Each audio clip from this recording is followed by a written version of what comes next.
इसका क्या मतलब था कि आप वहां जाकर हु कर दोगे और हु करोगे। एक मैं देखा वीडियो में, एक माफी मांग रहा है थाने में, एक सौरभ वर्मा नाम का आदमी है दिल्ली का, वो ये माफी मांग रहा है कि मुझसे गलती होगी।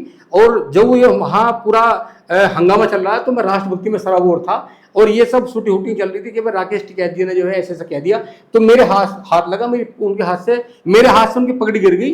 मैंने फिर पगड़ी रखी भी, मैं राकेश टिकैत जी से माफी मांगता हूं, मैं उनका फॉलोअर भी हूं, उनका बहुत सम्मान करता हूं, उस साल में मुझसे गलती होगी। ऐसा एक लड़का है सौरभ वर्मा।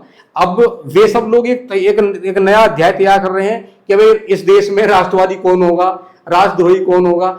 अब हमें लगता है कि सवाल अगर सरकार से हम करते हैं तो सवाल करने का मतलब ही हम राष्ट्रद्रोह की श्रेणी में आगे लोग।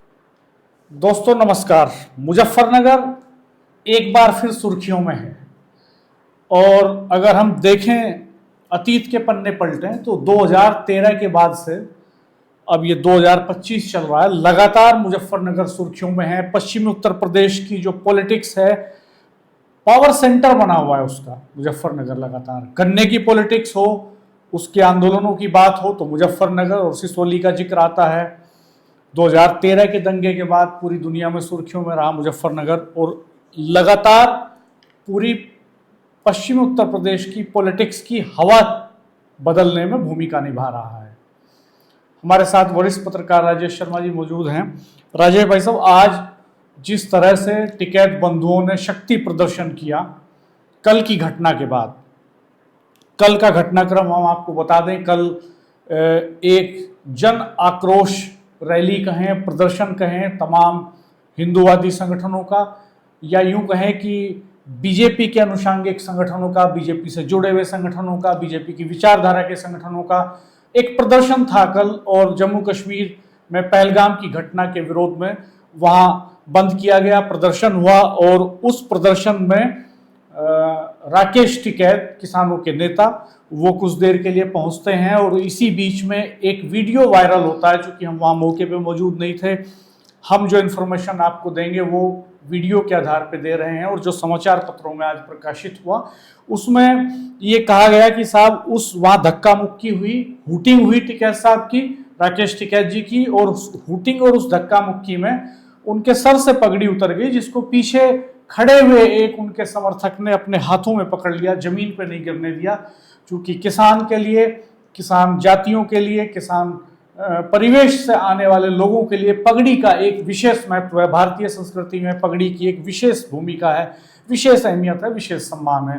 तो उस पगड़ी को वहां खड़े हुए एक समर्थक ने तुरंत अपने हाथों में ले लिया, जमीन पे नहीं गिरने दिया, फिर टिकैत साहब के सिर पे रखा। खबरें तो ये भी चली कि टिकैत साहब के सिर में लाठियां मारी गई, पगड़ी उतार ली गई उनके सिर से, लेकिन वीडियो में कहीं ऐसा दिखाई नहीं दे रहा है। और पुलिस ने भी ये प्रेस रिलीज जारी करके बाकायदा इसका खंडन किया कि ऐसी कोई घटना नहीं हुई। वीडियो में भी ऐसी कोई घटना दिखाई नहीं दी राजेश भाई साहब की कोई लाठियां मार रहा है उनके सिर में या किसी ने पगड़ी उतार ली उनके सिर से। वहां धक्का मुक्की होती है, हूटिंग दिखाई देती है और उसमें वो पगड़ी उनके सर से फिसलती है। टिकैत साहब थोड़ा उनका बैलेंस बिगड़ता है जब धक्का मुक्की होती है, तो उसी में वो पीछे खिसक जाती है पगड़ी। एक आदमी वहां खड़ा है जो उसको पकड़ लेता है, फिर उनके सिर पर रखता है। राकेश टिकैत ये जो पगड़ी बांधे हुए हैं जिसका रंग केसरिया है, भगत सिंह केसरिया रंग की पगड़ी बांधते थे आमतौर पर, और ये किसान आंदोलन के बाद खास तौर पर राकेश टिकैत ने इस पगड़ी को अपने सर पर सहेजा। चूंकि किसान आंदोलन के दौरान पंजाब हरियाणा के किसानों ने बड़ी लंबी लंबी पगड़ी की सेवाएं शुरू की और पगड़ी टिकैत साहब को भी पहनाई, तब से वो इसको लगातार पहने हुए हैं। और कल की घटना के विरोध में एक जो है किसान स्वाभिमान, पगड़ी स्वाभिमान, पगड़ी सम्मान सभा आज हुई वहां पर मुजफ्फरनगर में। बड़ी संख्या में किसान आसपास के जिलों से भी, मुजफ्फरनगर के गांवों से भी ट्रैक्टर ट्रॉलियों में, कारों में, पूरे काफिलों के साथ आसपास के जिलों के टोल बैरियर्स को तोड़ते हुए वहां पर पहुंचे। भीड़ इकट्ठा हुई जीआईसी में मुजफ्फरनगर के, और चौधरी नरेश टिकैत ने बड़ा दिल दिखाते हुए ये साफ तौर पे कह दिया कि वो किसी के खिलाफ कोई कानूनी कार्रवाई नहीं चाहते हैं। बड़ा दिल दिखाया उन्होंने और उन्होंने ये कहा लेकिन पगड़ी को हाथ लगाना ये बर्दाश्त नहीं होगा। उन्होंने कल ये भी कहा था कि अगर हम ये जो पगड़ी है, चूंकि वो बालियान खाप के चौधरी हैं और 84 गांव बालियान खाप के हैं, बालियान खाप के चौधरी होने के नाते उन्होंने ये भी कहा था कि जो पगड़ी मेरे सिर पर है, अगर मैं इसका सम्मान बरकरार नहीं रख सकता तो मैं आप सबके सामने इसको वहां पर रख दूंगा। तो लोगों ने कहा कि नहीं चौधरी साहब, हम सब आपके साथ हैं, आपके लिए जान देने को तैयार हैं। और आज ये वहां भीड़ जमा होती है, इस जनसैलाब के बीच में चौधरी राकेश नरेश टिकैत भाषण देते हैं, वो छोटा भाषण देते हैं, रणसिंगा गूंजता है। रणसिंगा खाप पंचायतों के आंदोलनों की, किसान आंदोलनों की पहचान है राजेश भाई साहब, और रणसिंगा बीच बीच में गूंजता है, वो दिखाई देता है विजुअल्स में। अखबारों में कल खबरें छपेंगी तो उसमें भी प्रमुखता से दिखाई देगा। किसान आंदोलनों की शान रहा है रणसिंगा और हुक्का। तो कुल मिलाकर के ये मैसेज उन्होंने दिया कि ये बर्दाश्त नहीं होगा। तो हम इसके जो पॉलिटिकल राजनीतिक निहितार्थ हैं, इसके जो पॉलिटिकल इम्पैक्ट हैं, उनके बारे में बात करेंगे कि किस तरह के राजनीतिक प्रभाव इस आज की सभा के कल जो घटना हुई उसके, और उसके बाद आज की जो बड़ी विशाल जनसभा हुई उसके क्या प्रभाव पड़ने जा रहे हैं उत्तर प्रदेश की सियासत पर, किस तरह के समीकरण बदलेंगे। राजेश भाई साहब, आप देख रहे थे मंच पर भारतीय जनता पार्टी के नेता दिखाई नहीं दिए, खास तौर पर संजीव बालियान पर सबकी निगाहें लगी थी।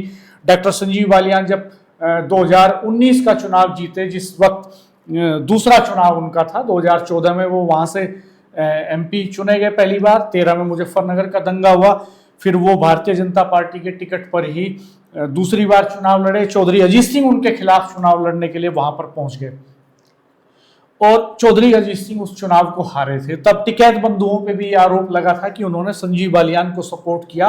बाद में एक बार राकेश टिकैत ने इस बात को स्वीकार भी किया। तो उस समय चौधरी अजीत सिंह वो चुनाव हार गए थे, और पिछला चुनाव जो है वो संजीव बालियान हार गए 2024 वाला, उसमें हरेंद्र मलिक समाजवादी पार्टी के कैंडिडेट वो वहां से एमपी चुने गए। तो डॉक्टर संजीव बालियान वहां नहीं पहुंचे, हरेंद्र मलिक वहां दिखाई दिए। राजपाल बालियान जो बुढ़ाना के एमएलए हैं आरएलडी के, वो वहां पे थे। खतौली के एमएलए आरएलडी के मदन भैया वो वहां पे दिखाई दिए। भारतीय जनता पार्टी के नेताओं ने इससे क्यों दूरी बनाई? डॉक्टर साहब, पिछले कुछ दिनों, हम अगर कुछ सालों की बात करें तो कुछ सालों में ऐसा देखने को आया है कि हम क्या हैं इसकी कोई बात नहीं, दूसरे को हम लोग राष्ट्रभक्ति का बहुत ज्ञान देते हैं। इस सरकार में हम लोग देख रहे हैं लगातार कि अगर कोई सवाल खड़ा करता है तो उसके साथ इस तरह का व्यवहार किया जाता है कि जैसे देश के दुश्मन हो। और ऐसी अमूमन स्थिति कल प्रकरण हुआ मुजफ्फरनगर में, ये एकदम बिल्कुल उसका नतीजा है। आप देखिए, हम लगातार देख रहे हैं, एक राकेश टिकैत नहीं, ऐसे बहुत सारे और पॉलिटिकल लोग भी हैं देश में जिनको कुछ लोग हैं जो लगातार ट्रोल करते हैं। हम क्या कर रहे हैं उस पर कोई ध्यान नहीं, लेकिन कोई दूसरा सवाल खड़ा ना कर दे। दरअसल कल की जो घटना है, थोड़ा सा हम बता दें कि कल की घटना के पीछे ये तर्क दिया जा रहा था कि कल की घटना इसलिए हुई कि गुस्सा था राकेश टिकैत और नरेश टिकैत के प्रति उन बयानों को लेकर के जो उन्होंने पानी को लेकर के दिए थे। चौधरी नरेश टिकैत ने कहा था कि भाई पानी तो सबका होता है, वैसे भी हम वसुधैव कुटुंबकम की संस्कृति के लोग हैं, भारत वसुधैव कुटुंबकम में विश्वास रखता है, जल जंगल जमीन पर सब हर जीव का हक है। नहीं, आप बताओ ना फिर, अगर किसी दूसरे ने सवाल खड़े किए तो हमने क्या किया? घटना तो 22 अप्रैल की है। पुलगांव में जिस तरह 26 निहत्थे लोगों को मार दिया गया, बॉर्डर से कुछ चंद लोग आते हैं और हमारी सुरक्षा को सेंधते हुए वहां आते हैं और उस जगह जो हमारे टूरिस्ट होते हैं निहत्थे, उन पर वार करके चले जाते हैं। बहुत लंबी चौड़ी बात होती है। क्या बिहार का चुनाव महत्वपूर्ण है या जिस तरह की घटना हुई है उससे पहले निपटना बहुत महत्वपूर्ण है? ये तो सवाल देश का कोई भी नागरिक खड़ा कर सकता है। अगर देश के किसी भी नागरिक को वोट देने का अधिकार है, उसके वोट से सरकार बनती और गिरती है, तो उसे ये भी तो सवाल करने का अधिकार है कि भाई देश में क्या चल रहा है। राकेश टिकैत को तो इसलिए ट्रोल कर दिया गया क्योंकि उन्होंने एक सवाल खड़ा किया था कि भाई ये जो सब घटना होती है इसका लाभ कैसा होता है। बाद में उन्होंने ये भी कहा कि भाई मेरे मुंह से निकल गया होगा, पर मैं पहले राष्ट्रभक्त हूँ, पहले राष्ट्र के लिए हूँ। और ये भी बात कही कि जिस तरह हम लोग मूवमेंट में हमारे ट्रैक्टर जाते हैं, अगर सरकार को ऐसा लगता है कि हमारी जरूरत है तो हजारों ट्रैक्टर हम भी लेके चलेंगे किसानों को। हमारी अपनी फौज है किसानों की, क्योंकि सबसे ज्यादा देशभक्त किसान है, वो अन्नदाता भी है, पूरे देश को अन्न खिलाता है। तो इन सब के ये जो कल पूरा बवाल हुआ, बवाल की वजह सिर्फ ये थी कि राकेश टिकैत ने ऐसा क्यों कह दिया। आप ये बताओ कि अगर जन आक्रोश रैली है और राकेश टिकैत वहां जा रहे हैं तो राकेश टिकैत समर्थन के लिए तो गए होंगे। इसका क्या मतलब था कि आप वहां जाकर हु कर दोगे और हु करोगे। मैं देखा वीडियो में, एक माफी मांग रहा है थाने में, एक सौरभ वर्मा नाम का आदमी है दिल्ली का, वो ये माफी मांग रहा है कि मुझसे गलती होगी। और जब ये वहां पूरा हंगामा चल रहा है तो मैं राष्ट्रभक्ति में सराबोर था और ये सब शूटिंग चल रही थी कि भाई राकेश टिकैत जी ने जो है ऐसे ऐसा कह दिया, तो मेरे हाथ लगा, मेरे हाथ से उनकी पगड़ी गिर गई। मैंने फिर पगड़ी रखी भी, मैं राकेश टिकैत जी से माफी मांगता हूं, मैं उनका फॉलोअर भी हूं, उनका बहुत सम्मान करता हूं, उस समय मुझसे गलती होगी। ऐसा एक लड़का है सौरभ वर्मा, उसकी वीडियो वायरल हुई, तो थाने में उसने ऐसी बात कही। डॉक्टर साहब, सवाल पर इस बात का सवाल ये है, आज वहां रैली हुई, कल जितने जो पूरी ताकत दिखाई, पूरी भाजपा हिंदू संगठन ने जो ताकत दिखाई कल मुजफ्फरनगर में जन आक्रोश रैली में, उससे 10 गुने आज वहां भीड़ थी और छेड़ने पर भीड़ होगी उनकी पगड़ी का हाथ लगाने पे। तो हमारा इस बात, और चलो गिर भी गई कोई बात ना, हमने पगड़ी गिर गई, तुमने अपमान कर दिया तो माफी कल भी मांग सकते थे। कल से लगातार इतना आक्रोश है किसानों में, लगातार वो चल रहा है, किसी एक नेता का बयान नहीं आया कि हाँ गलती होगी, या जिस भी अराजक तत्व ने ये करने का प्रयास किया वो गलत किया, ऐसा नहीं करना चाहिए था, कोई ऐसा बयान तो नहीं आया। और जहां तक आज हम जब मंच पर देख रहे थे, तो मंच पे कैराना की सांसद इकरा हसन थी, बोली भी वो, उसने कहा भी कि भाई सरकार इस तरह का राष्ट्रवाद की एक अलग कखेरा लिख रही है कि कौन लोग राष्ट्रवादी हैं और कौन देशद्रोही है, इस पर बात भी की। सदना के अतुल प्रधान भी वहां थे, उन्होंने भी अपनी बात रखी। बहुत सारे एग्जाम्पल तो बहुत सारे हैं, हरिंदर मलिक जो सांसद है मुजफ्फरनगर के, उन्होंने अपनी बात रखी। लेकिन ये बात समझ में नहीं आई कि हमने एक दौर भी देखा 2014 के आसपास का, 14 से लेकर 19 तक दौर देखा कि अगर इतनी सी बात कोई सिसोली में होगी तो सबसे पहले पहुंचने वाले वहां पूर्व केंद्रीय मंत्री और 2 बार सांसद रहे डॉक्टर संजीव बालियान होते थे। लेकिन कल से हमने ना तो कोई सोशल मीडिया पे डॉक्टर संजीव बालियान को कोई बयान सुना कि भाई अपमान क्यों कर दिया। राकेश टिकैत किसानों के बड़े नेता हैं, किसानों की समस्याओं को लेकर पूरे देश भर में घूमते हैं, और बुढ़ाने के पूर्व विधायक रहे उमेश मलिक, मैंने उन्हें वहां नहीं देखा। जबकि ये सब ऐसे लोग थे कि अगर कुछ भी बात होती तो पहले सिसोली में जाके माथा टेकते थे।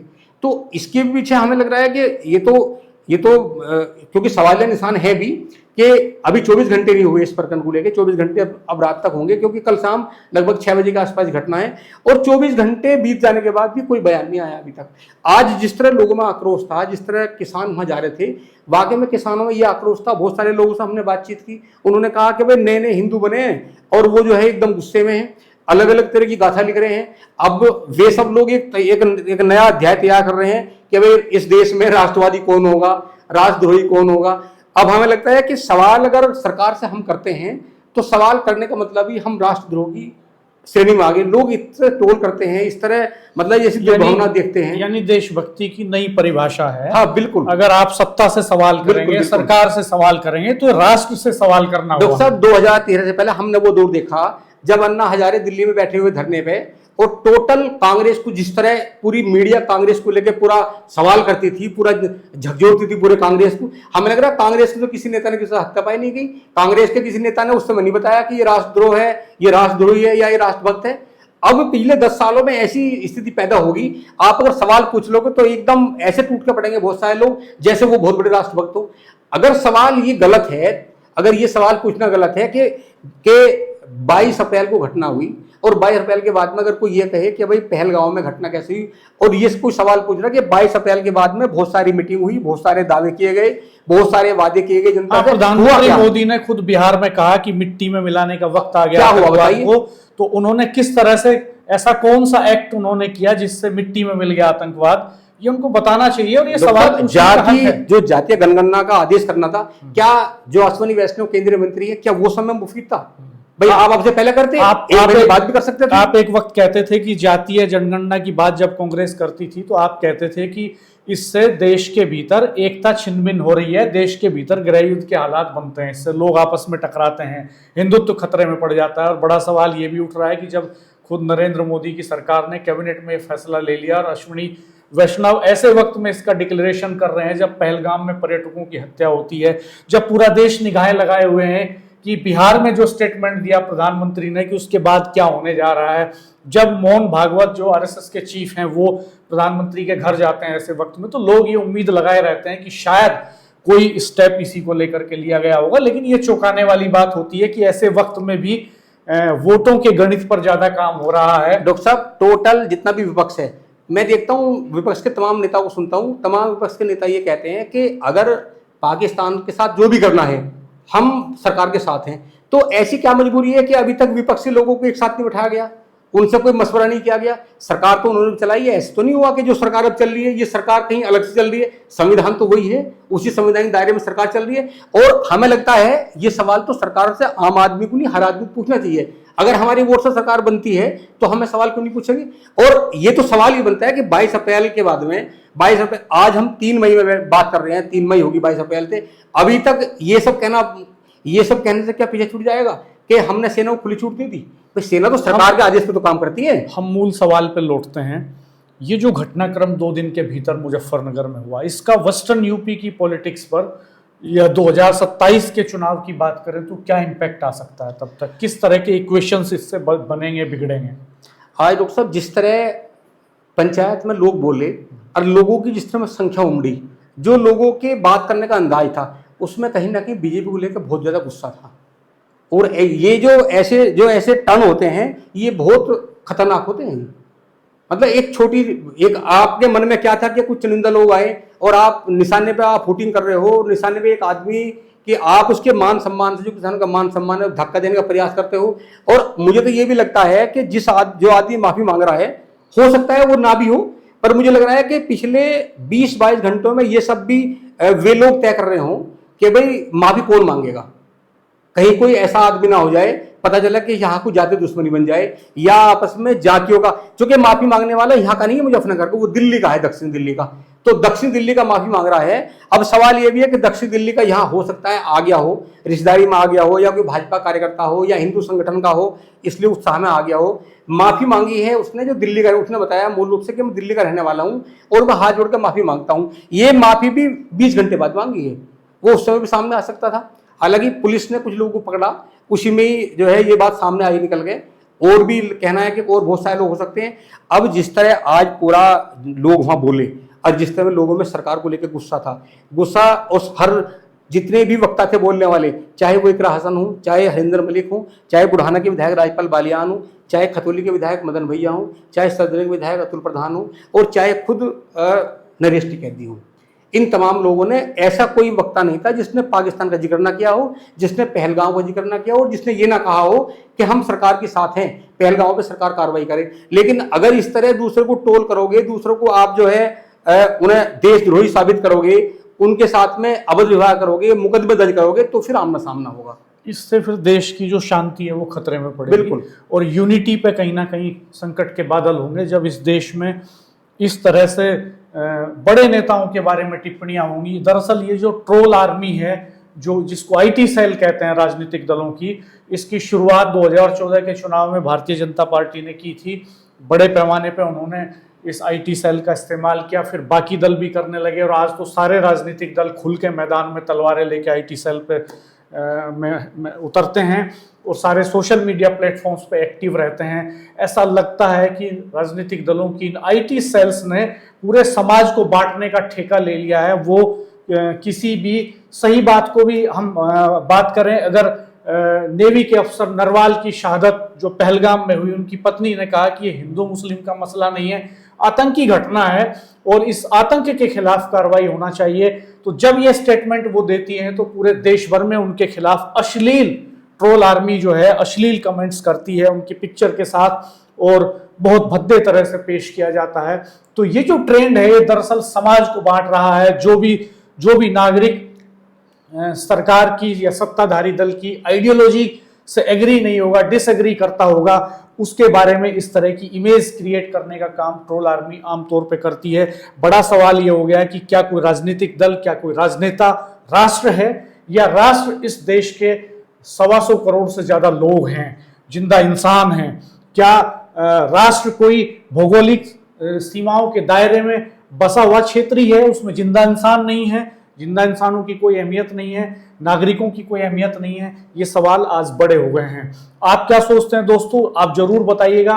राजनीतिक निहितार्थ इसके तलाशे जाएंगे, हम इस पे और भी डीप रिसर्च करके वीडियो बनाएंगे कि ये जो घटनाक्रम 2 दिन के भीतर हुआ है राजनीतिक तौर पर, इससे किस राजनीतिक दल को किस तरह का नुकसान होने की संभावनाएं हैं। जयंत चौधरी की मुश्किलें निश्चित तौर पर इसके बाद बड़ी होंगी। उनका कोई ट्वीट, उनका कोई फेसबुक पर कोई कमेंट इस घटना के बारे में हाल के 2 दिनों में दिखाई नहीं दिया है। उनके दल के जो 2 एमपी हैं, बागपत और बिजनौर से, उनका भी कोई कमेंट नहीं आया। हालांकि उनके लोकल लीडर्स वहां पर खड़े हुए दिखाई दिए। राज्यपाल बालियान जो विधानमंडल दल के नेता भी हैं आरएलडी के, बुढ़ाना के एमएलए हैं, खतौली संघ के एमएलए हैं, मदन भैया, वो वहां पर खड़े हुए दिखाई दिए। समाजवादी पार्टी के नेता वहां पर खड़े हैं। बाकी भारतीय जनता पार्टी ने इससे पूरी तरह से दूरी बनाए रखी। जबकि आमतौर पर जब कई तनाव और टकराव होते हैं समाज में तो संवाद कौशल के जरिए, बातचीत के जरिए सुलह के रास्ते निकाले जाते हैं, लेकिन ऐसा कोई प्रयास भारतीय जनता पार्टी की तरफ से इस घटनाक्रम में होता दिखाई नहीं दिया। दोस्तों, हमारे वीडियो को देखते रहिएगा, चैनल को सब्सक्राइब कीजिएगा, बेल आइकन प्रेस कर दीजिएगा, नोटिफिकेशंस ऑन कर दीजिएगा। धन्यवाद, नमस्कार।